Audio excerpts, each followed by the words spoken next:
Alright everyone, we have to look at the relative strength or weakness of the US and Chinese economies and sort of the situation of why they exist when we frame any conversation with regards to the tariff battle that people are so worried about the other day. They're like, well, it could lead to an actual war. The next step is a shooting war because, you know, obviously if China increases the tariff on US beef, that's going to cause a World War III situation. There's nowhere else in the whole world where we can get fucking beef. There's nowhere else in the whole world other than the United States that they can get certain automotive parts or weapon systems. There's no one else. There's just China and the US where there's no other nations in the world. Like, there's nothing but a vast expanse of ocean between our two countries. That's bullshit. But that's essentially what these people want you to think. The truth is that in a free market within the world, within a world in which there is some degree of free trade, usually for most countries, China's expendable. You do realize that China is not supplying the US with anything we can't get from India or Mexico, right? It's cheap imports primarily. Certain food goods, certain machined goods, manufactured materials, textiles, things of that nature. Certain raw resources, and we export to China as well, although we have a massive trade deficit. They buy lots of U.S. coal, in particular, among other things. Coal, certain steel, certain machined goods that they don't have the technological aptitude to make enough of to prop up the rest of their economy. Here's the thing. China's economy from the beginning of the year has been slipping by a significant double-digit total, and this roughly mimics what's happened in the past. It has. You remember a few years ago, China's economy slashed and burned off about a third of its total value. That's pretty significant. Their stocks fell, and in China, a collapse in the stock market is not the same as within the US. And I pointed this out at the time. You've got to understand the difference between the two. The Chinese stock market is heavily invested in by their middle class. Most Chinese people who have any means whatsoever have holdings within the markets. It's a solid investment. Why wouldn't you want to? Economy's growing at 8 or 9%. Yeah, you can definitely make quite a bit of money. There's a reason why the Chinese middle class there for years was booming in size. In the US, if we have a stock downturn, the 1% primarily are the ones losing actual physical value on anything because they're the ones most heavily invested. I think it's some insane number like 80 or 90% of all stock holdings are from the top 5%. So Main Street America is not impacted in the same degree. There's an impact, certainly. It's not fun. It's not great for your overall economic strength. We're sitting here, we're topping out at whatever percent of growth, which is, you know, been rising. It's now stable. It'll probably rise further as deregulation continues. In China, however, theirs is beginning to dwindle. The growth is slowing down. Over time it has been. The markets are down. And their ability to put tariffs on U.S. goods is limited because we are their largest importer. We're their largest trade partner. They're not our largest trade partner. Our largest trade partner is Mexico. We trade heavily with many nations, but they've made their economy on selling things to the U.S., and they tariff U.S. goods to make their own more competitive. Xi comes out the other day in a release, and they're like, well, the U.S. is acting like a typical trade bully.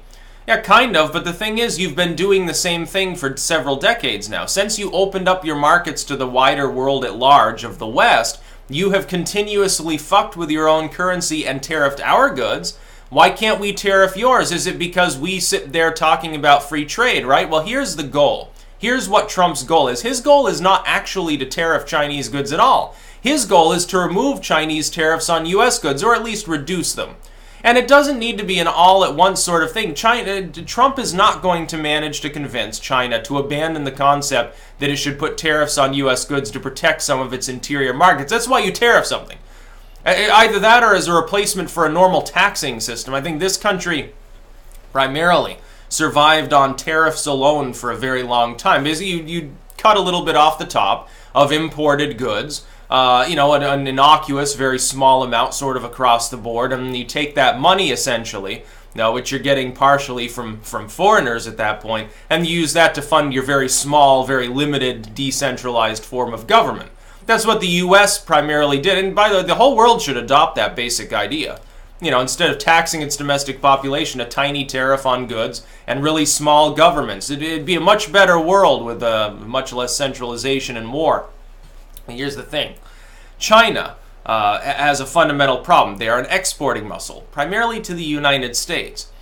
What Trump's goal is to get them to remove or reduce some of their tariffs. The way to do that is to threaten them with a trade war. Eventually, their economy will buckle. Ours won't. Our businesses can import those same goods non-tariffed from other countries. And we do, it's lopsided too. They export much more to us than we export to them. So if they tariff U.S. goods that they are importing, U.S. can just sell them to other people because they'll be making more. Our economy will be slightly harmed by this. And I do mean slightly. Most of these goods are like, well, U.S. beef. Yeah, like no one else in the world wants U.S. beef. Well, if the people here can't trade it to China because it costs more now to actually sell it to China, hopefully there's someone else who's, below that threshold that wants beef. And if there's a situation, I think with U.S. cheese, I think right now they're having problems offloading it all and we have a cheese surplus or some insane thing. The government can temporarily absorb that, but China's government can't. China's government right now is taking a hard line against debt. It's taken a hard line against basically solving its own problem because of the 2015 crisis that they went through and the problems then. How much more can their economy lose? It can't.